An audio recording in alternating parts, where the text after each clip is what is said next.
Hoje gostaria de compartilhar o título que diz Tabernáculo.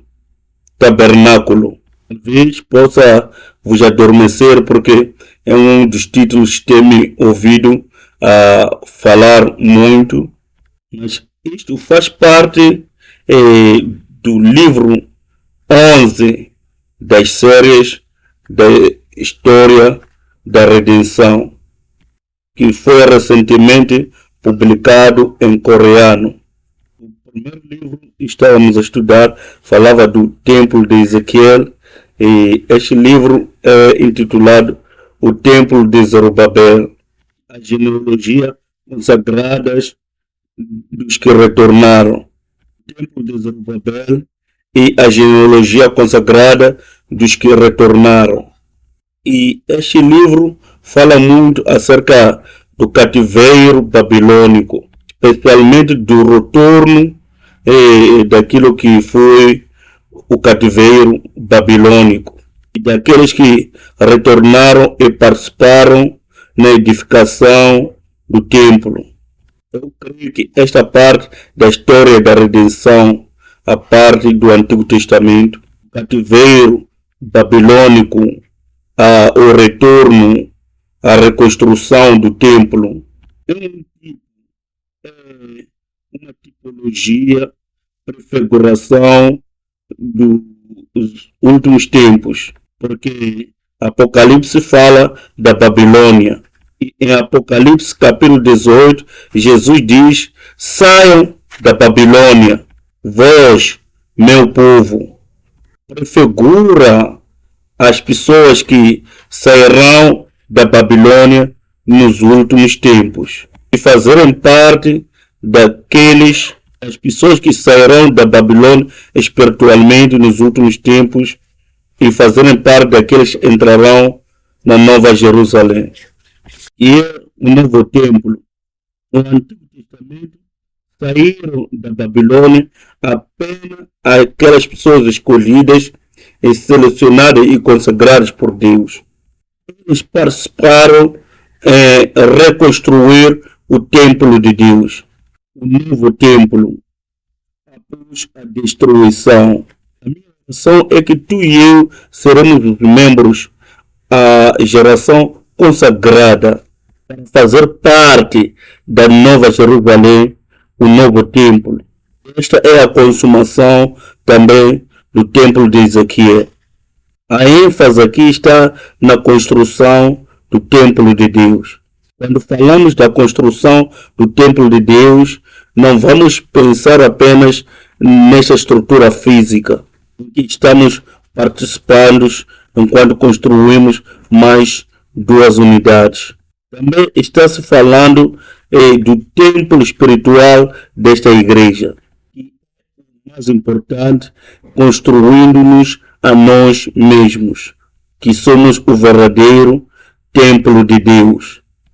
A história da redenção, em outras palavras, a história da Bíblia, a obra da salvação, pode ser entendida como a história do templo de Deus.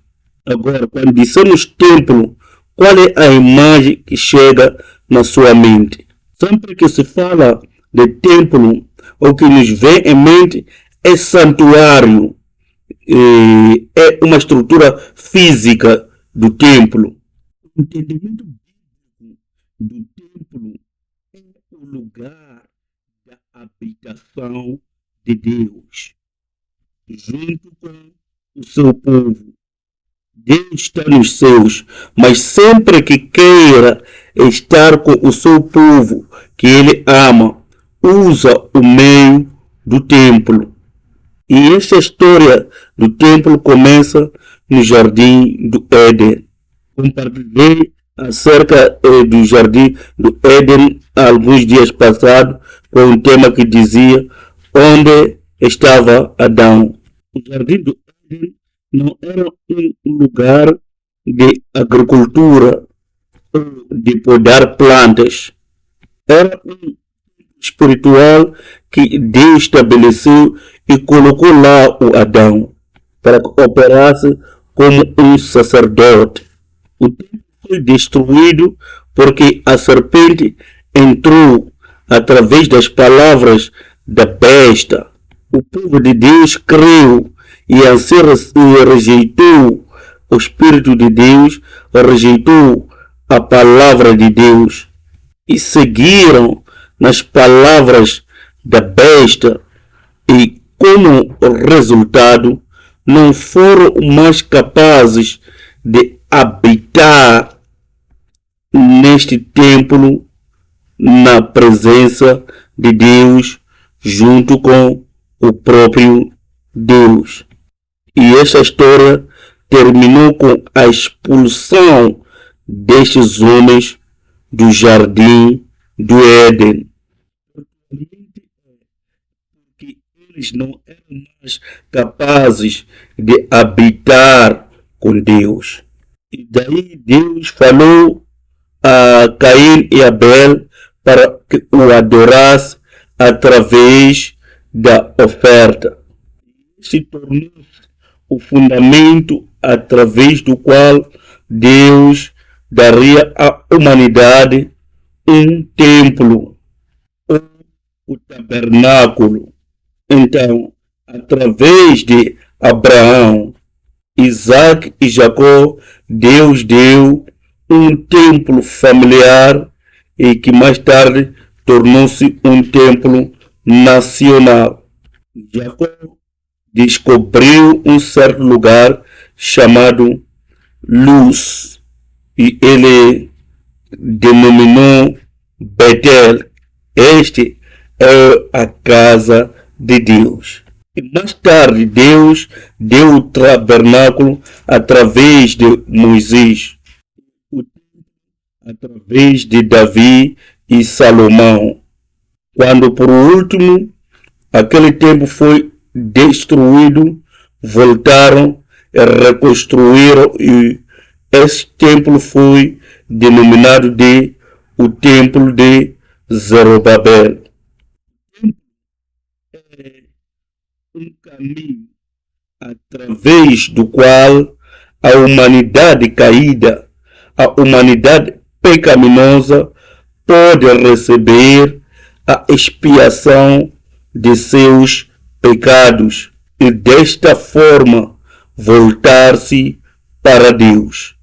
Este é o único caminho que Deus apresentou à humanidade, especialmente no Antigo Testamento, para que eles viessem a Deus. Será que você está aqui vindo a Deus?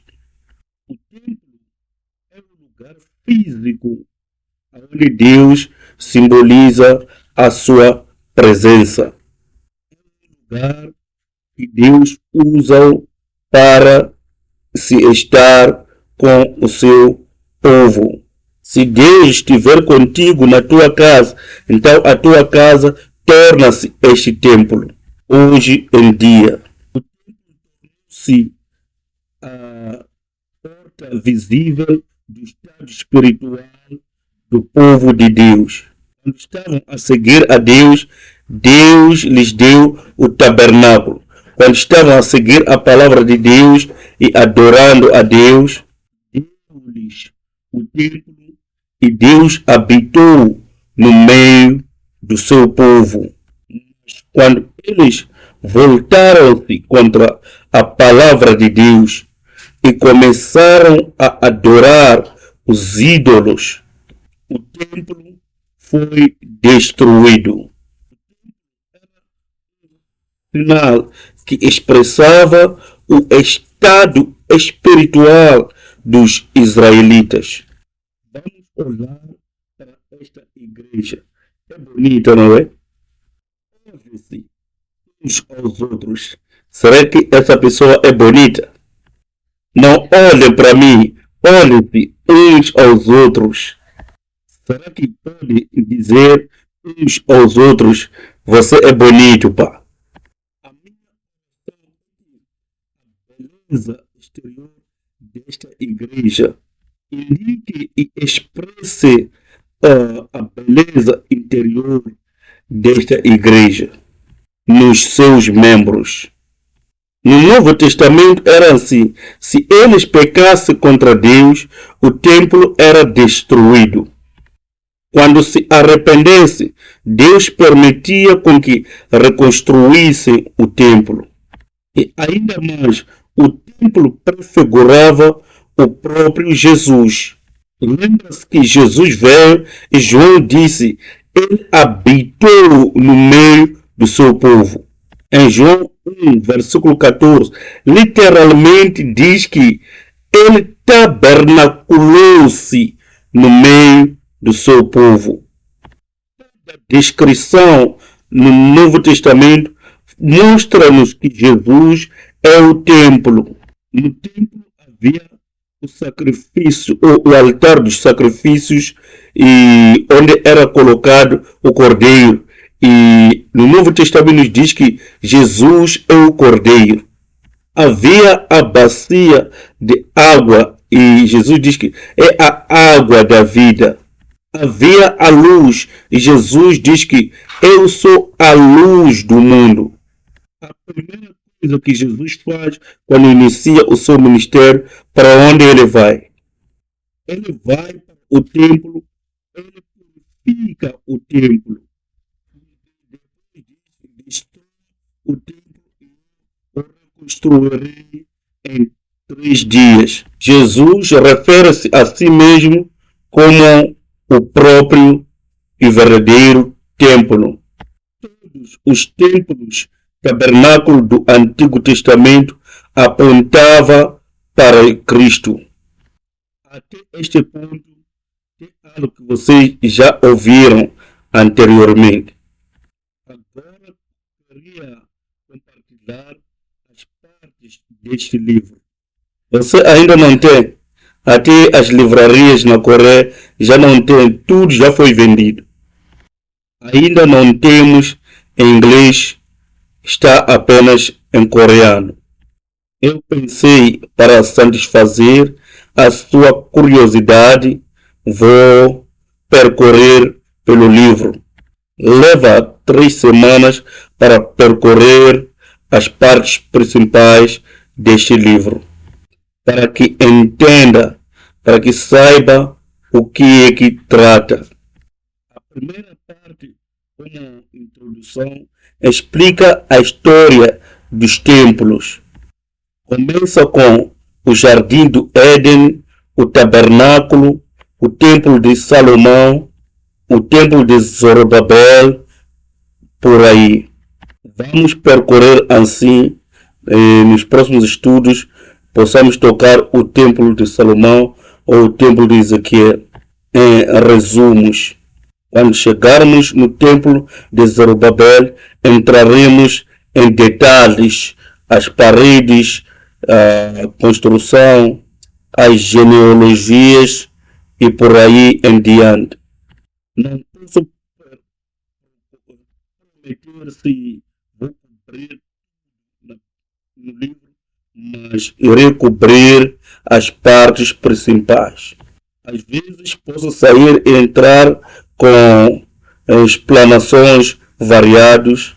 Mais uma vez, no início deste livro, fala-se dos templos e vamos pensar acerca do tabernáculo.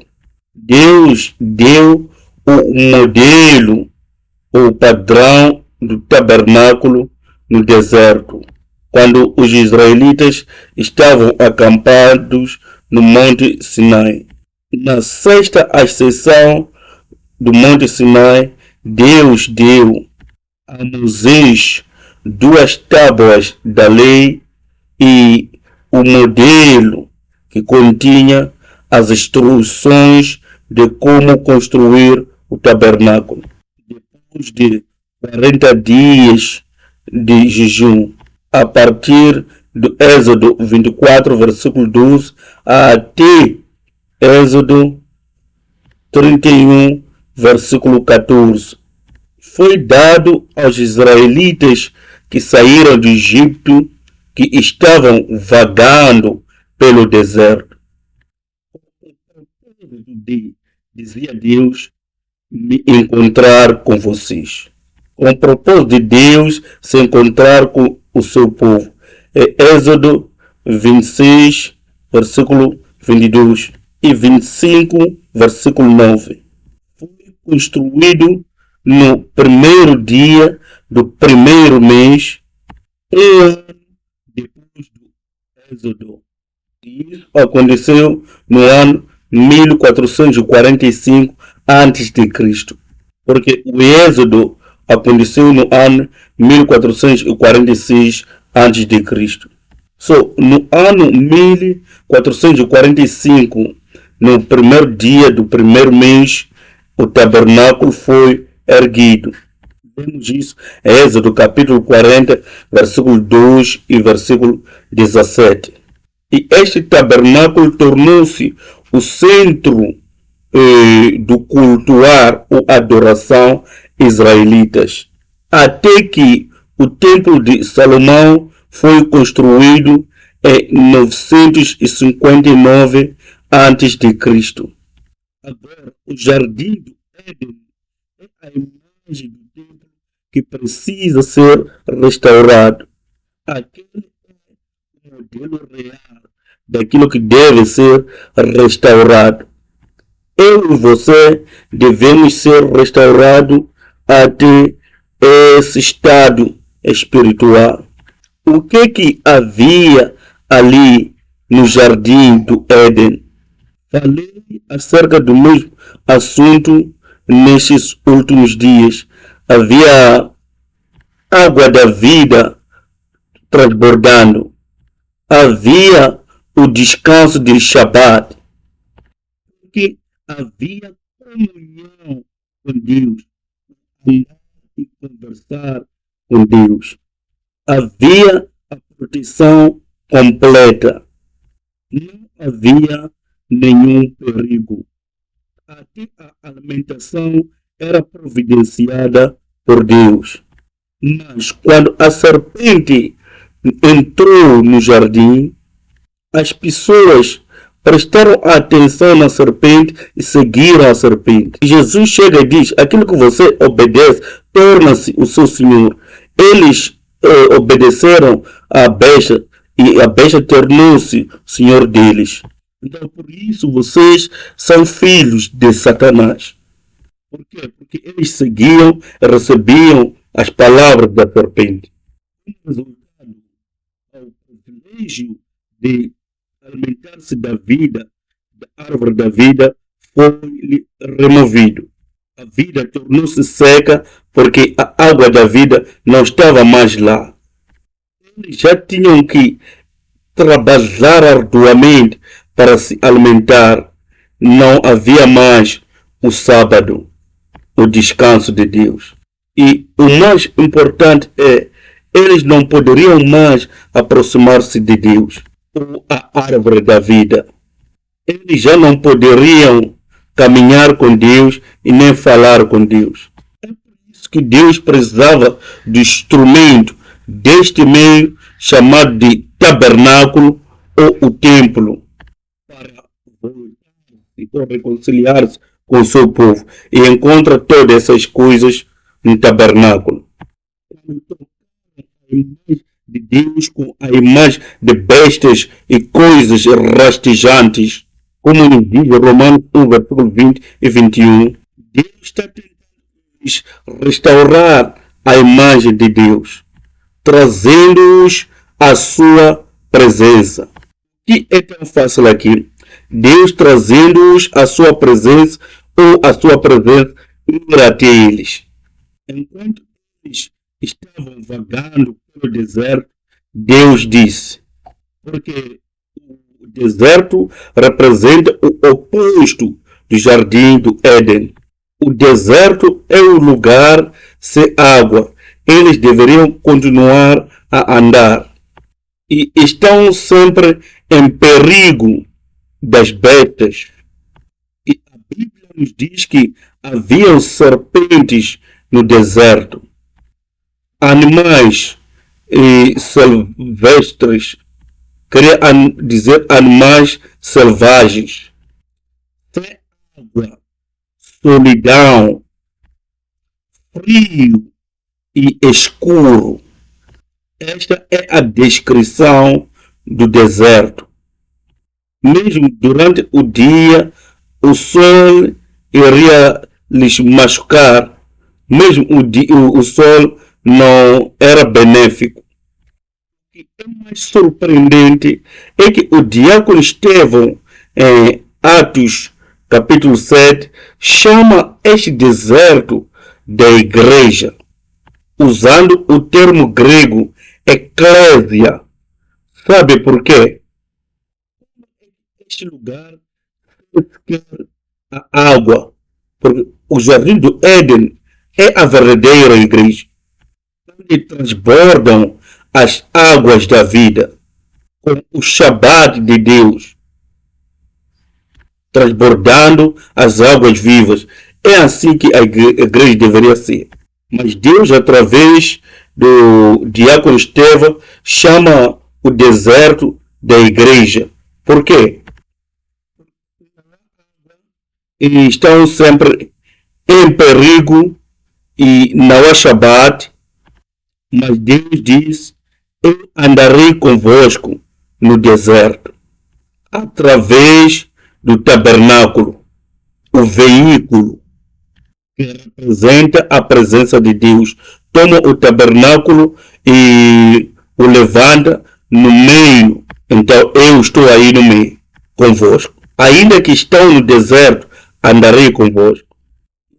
Providenciar a água através da rocha. Irei providenciar a alimentação, que é o maná. Irei vos proteger dos animais selvagens e as serpentes. E através do tabernáculo, eles ensaiavam o Shabat. Através do maná, eles viviam o Shabat. Mesmo naquele deserto, Deus permite com que os israelitas experimentam a água da vida, a proteção, o Shabat e o andar com Deus. Porque através do tabernáculo, eles ouviam a voz de Deus. Poderiam ouvir e receber a vida através do tabernáculo. Só a presença do tabernáculo transforma o deserto no jardim do Éden. Você estamos vivendo naquilo que podemos chamar de deserto deste mundo. Mas Deus permitiu com que esta igreja, esta sua palavra, para que possa andar conosco, nos proteger e nos dar esta água da vida. Para que possamos tomar vantagem disso, porque é acerca disso que é a igreja. Independentemente da batalha que esteja atravessando, minha oração é que ao chegar nesta igreja possa encontrar o Shabat, as águas espirituais da vida, que é a vida eterna aqui. Em cada tempo, pontos principais. Primeiro é acerca do lugar escolhido. Como é que este templo é o lugar escolhido? Segundo, a presença de Deus nesse templo. O que indica a presença de Deus nele? Terceiro, sacerdote. Quem são os que estão servindo neste templo? Que tipo de ofertas são oferecidos neste templo? Primeiro, o tabernáculo.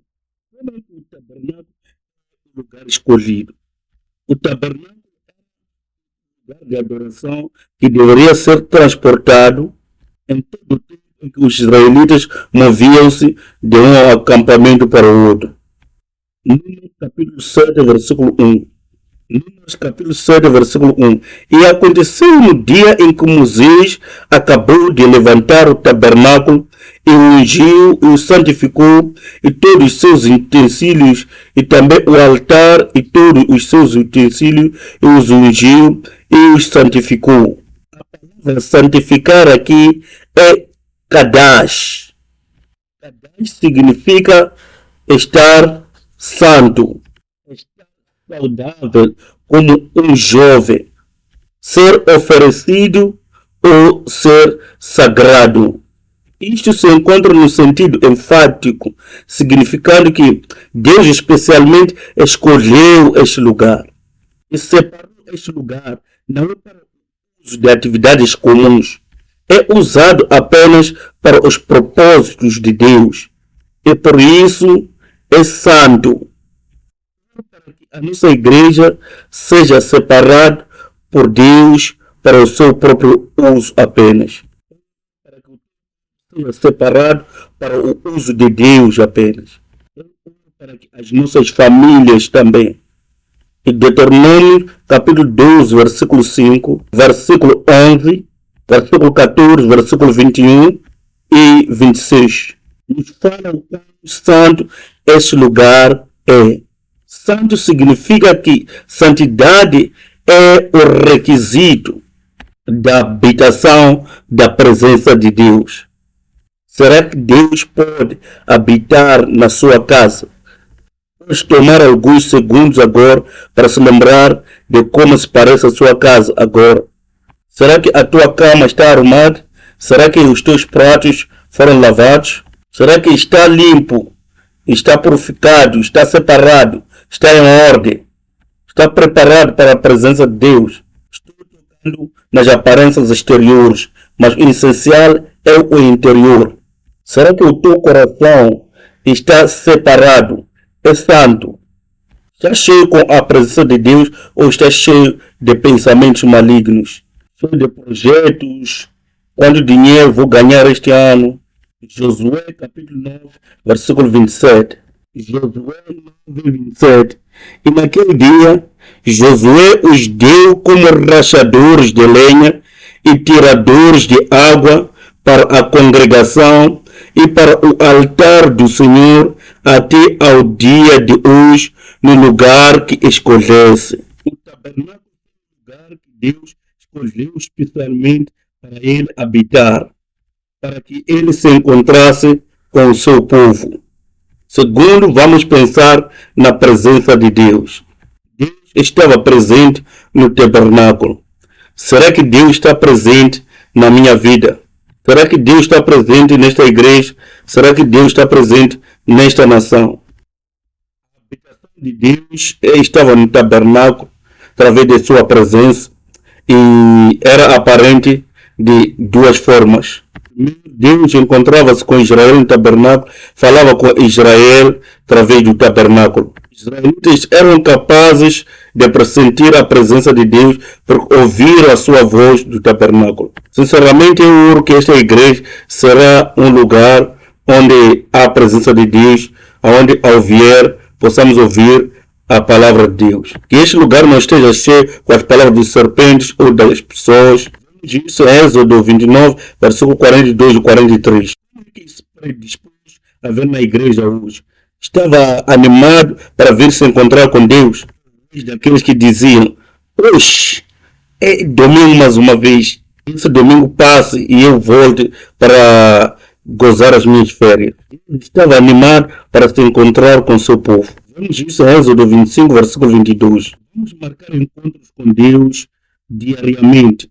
Minha oração é que estejamos animados com esses encontros com Deus. Uma das coisas que causou a destruição do templo e a razão pela qual Jesus ficou irritado quando entrou no templo havia sido transformado em cerimônias e formalidades. Apenas hábitos e regras diárias ou semanais. As pessoas faziam as coisas de uma forma automática. Elas não importavam se Deus estava lá ou não. Já não vinham para se encontrar com Deus, vinham porque era coisa regular, algo costumeiro. Esse é o início da destruição do templo. Esse é o início da destruição da pessoa também. Quando o meu encontro com Deus torna-se sem sentido, a segunda maneira pela qual Deus mostrava a sua presença no tabernáculo é que a glória do Senhor enchia o tabernáculo. Versículo 34 e 35. Vamos ler Êxodo 40, versículo 34 e 35. Então a nuvem cobriu a tenda da congregação e a glória do Senhor encheu o tabernáculo, de maneira que Moisés não podia entrar na tenda da congregação, porquanto a nuvem ficava sobre ela e a glória do Senhor enchia o tabernáculo. A glória do Senhor possa encher a sua vida, assim como a sua casa. visitar familiares, que a sua vida traga luz nas suas vidas. E a glória de Deus esteja contigo em todas as suas andanças. Onde quer que vá, as doenças serão extirpadas. Onde estiver, a presença de Deus será sentida pelas pessoas. Para que nos tornemos o templo, o tabernáculo espiritual. Deus deve falar a sua palavra através de nós. Deus deve mostrar a sua glória através de nós. Quando as pessoas nos aproximar, devem experimentar a presença de Deus. Será que isso é possível? Talvez esteja a pensar, eu não sou qualificado para isso. Mas se a glória de Deus vem sobre você, a graça de Deus vem sobre ti, querendo ou não, Deus acabará te usando para mostrar a sua presença e glória a este mundo. A glória de Deus é o sinal da presença de Deus. Mais tarde, quando Jesus chegou, dizia que estava cheio de glória. É de ler para você João 1, versículo 14. O verbo se fez carne e habitou entre nós, e vimos a sua glória como a glória do unigênito Filho do Pai, cheio de graça e de verdade. Vamos pensar acerca do sacerdote. Depois de estabelecer o tabernáculo, Deus apontou sacerdote, levitas, para servir no templo. Especial, a responsabilidade especial, assim como Deus criou o jardim do Éden e colocou Adão, e criou a mulher para que trabalhassem juntos. De jeito, Deus colocou a mim e a você neste templo. Êxodo 28, versículo 1, 29, versículo 9, Deuteronômio 33, versículo 10. Somente os levitas dentre toda a nação de Israel, e dentro dos levitas a descendência de Arão como sacerdotes. Deuteronômio 33, versículo 10 diz que eles ensinarão as suas ordenanças a Jacó, as suas leis a Israel. Eles trarão o seu incenso diante de ti e os holocaustos no altar. Deles era de proclamar a palavra de Deus, explicar a palavra de Deus, ensinar a lei ao povo, para que o povo soubesse o que é certo a se fazer e o que é errado. No altar é adoração. Deus nos deu isto como parte. Este é o papel de todo aquele que é o verdadeiro líder cristão.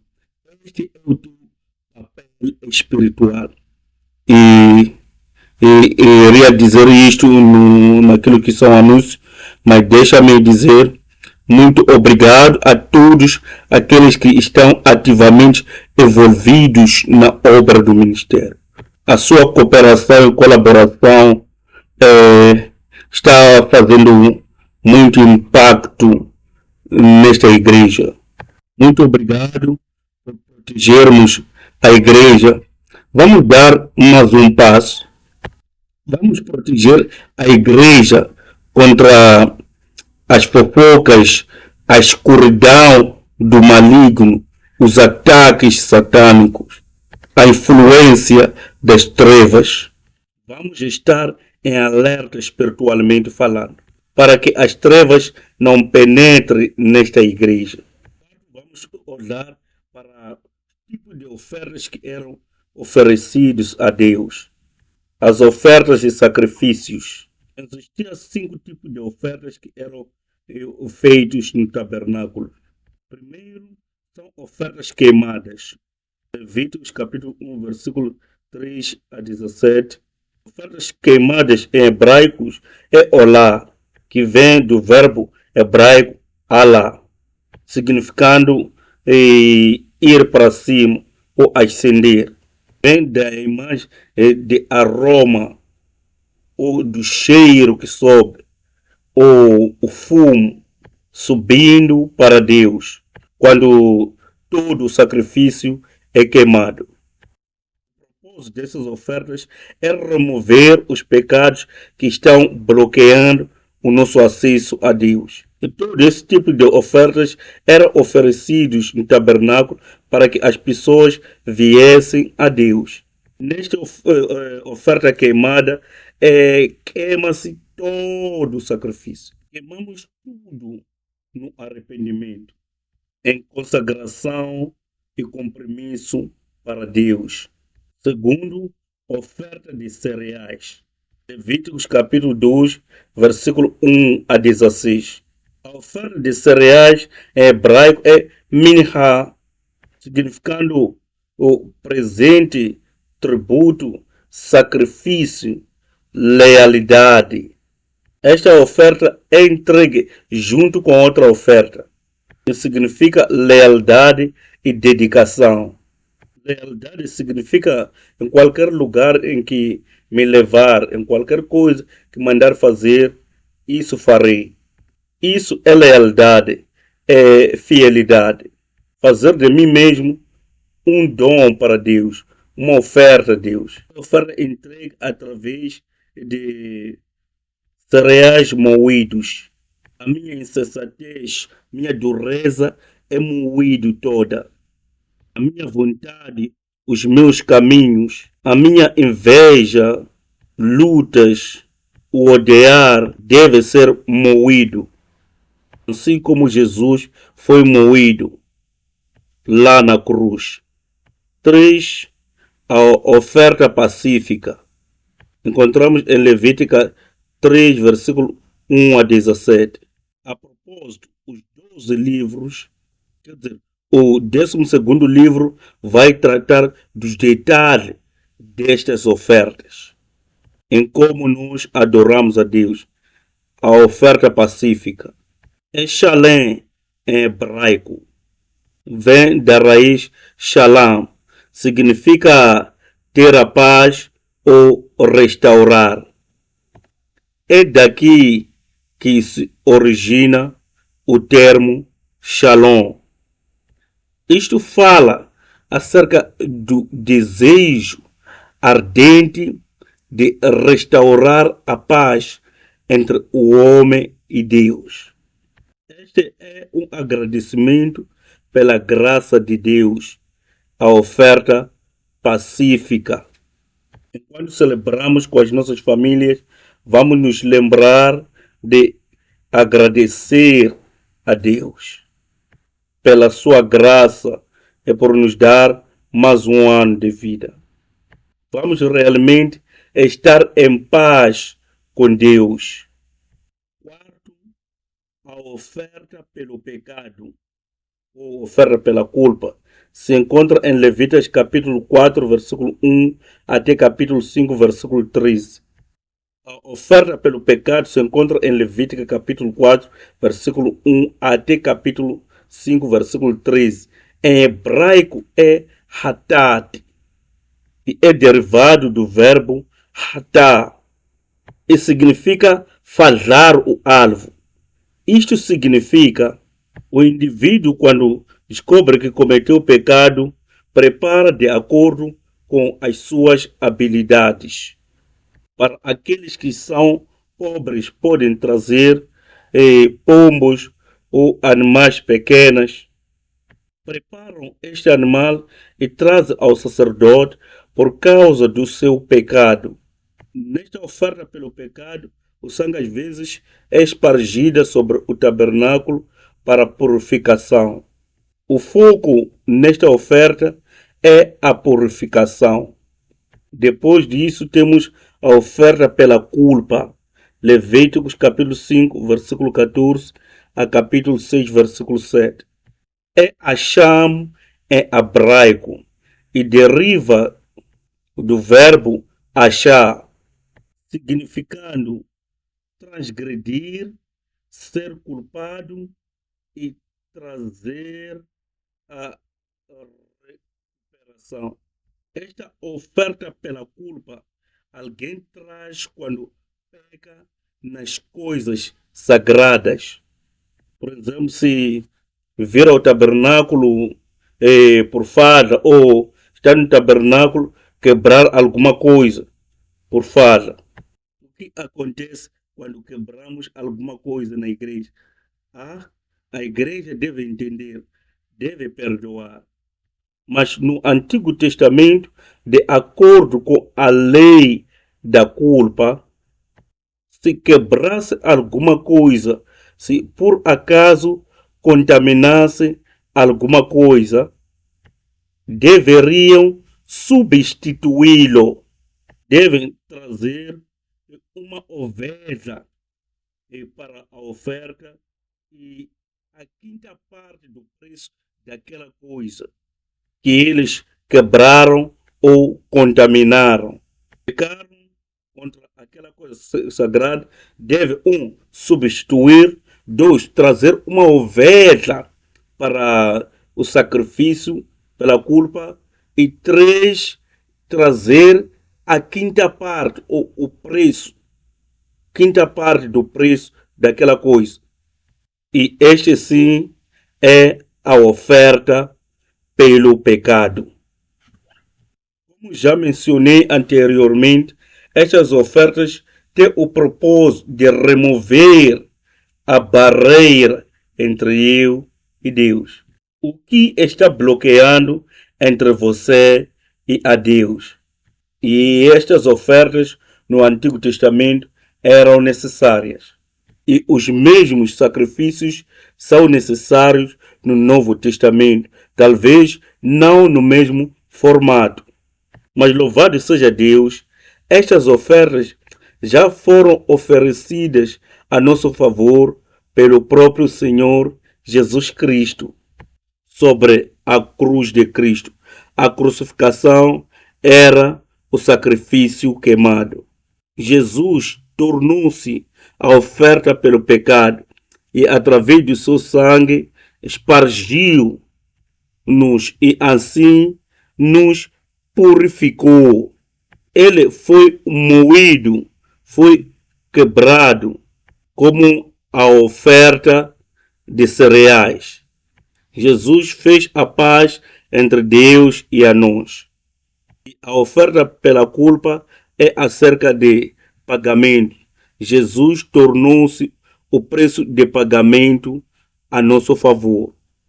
Por isso, tudo quanto precisamos fazer agora é, em nome de Jesus, virmos para o nosso Pai. Vir-lhe adorar em nome de Jesus. Confiando no nome de Jesus para se achegar ao Pai. Estamos no ano chinês da celebração e este ano é celebrado em várias partes do mundo asiático e uma das coisas que fazemos neste período é visitar os nossos pais. É o tempo de reunião da família e mostramos o respeito pelos nossos avós, pelos nossos pais, para compartilhar o amor. Consegue sentir o quão solitário está o nosso Pai no céu?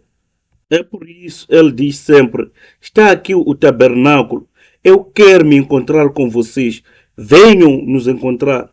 Venham, meus filhos, deixam-me vos abençoar, deixam-me remover de vocês os vossos pecados, deixam-me vos dar o espiritual rompão, as bênçãos da vida, as bênçãos da água, as bênçãos dos céus. Ao visitar os nossos pais, ou antes disso, vamos visitar o nosso Pai Celestial. O nosso Pai que nos adora está à nossa espera. Vamos nos aproximarmos ao nosso Pai e dizer: Pai, eu te amo muito. Vamos lhe saudar, pelo menos. Creio que o Pai lhes dará bênçãos maravilhosas neste ano. O primeiro templo de Deus, o Jardim do Éden, foi destruído. A partir daí, Deus começou a trabalhar de modo a restaurar. Deus nos deu os 66 livros da Bíblia para nos providenciar um manual, um meio, o guia, através do qual podemos voltar a ele. A conclusão destes 66 livros é Apocalipse, capítulo 21, versículo 3 e 4. Apocalipse 21, versículo 3 e 4. E ouvi uma grande voz do céu que dizia: eis aqui o tabernáculo de Deus com os homens, pois com eles habitará, e eles serão o seu povo, e o mesmo Deus estará com eles, e será o seu Deus. E Deus limpará de seus olhos toda lágrima, e não haverá mais morte, nem pranto, nem clamor, nem dor, porque já as primeiras coisas são passadas. A conclusão é que o tabernáculo está de volta. Não o tabernáculo físico, mas a nova Jerusalém, que é a noiva que está preparada para receber o seu noivo, o seu marido. E diz que o tabernáculo está aqui. O que acontece no tabernáculo? Diz que Deus estará com seu povo para sempre. Não haverá mais morte, nem lágrimas. Não haverá mais choros, não haverá mais clamor, não haverá mais dor. E possamos esperar que isso aconteça hoje. Não esperar mais os 2 anos, 3 anos, 100 anos depois. Vamos crer que podemos entrar neste tabernáculo ainda hoje, quando aproximamos para visitar o nosso Pai. Nosso amado Papai Celestial, te agradecemos por permitir que a realidade do tabernáculo se materialize através do nosso Senhor Jesus Cristo. Te agradecemos porque o Espírito Santo desceu e nós nos tornamos o templo do Espírito Santo. Pai, nós cremos que o Senhor usará membros desta igreja para falar a sua palavra a muita gente, para permitir com que a sua presença seja conhecida, seja sentida, seja experimentada, seja vivida por muita gente. E Pai, oramos pela sua presença neste momento, neste lugar. Oramos pelos nossos irmãos e irmãs que estão atravessando momentos de enfermidades e reabilitações por causa de várias pragas ou por causa de dificuldades financeiras. Estão encarando problemas por vários tipos de razões. Mas, Pai, venha ao seu encontro, assim como veio para visitar o seu povo no tabernáculo. E agradecemos por todos quantos se fizeram presentes aqui. Por favor, seja com eles. Oramos tudo isso em nome de Jesus. Amém.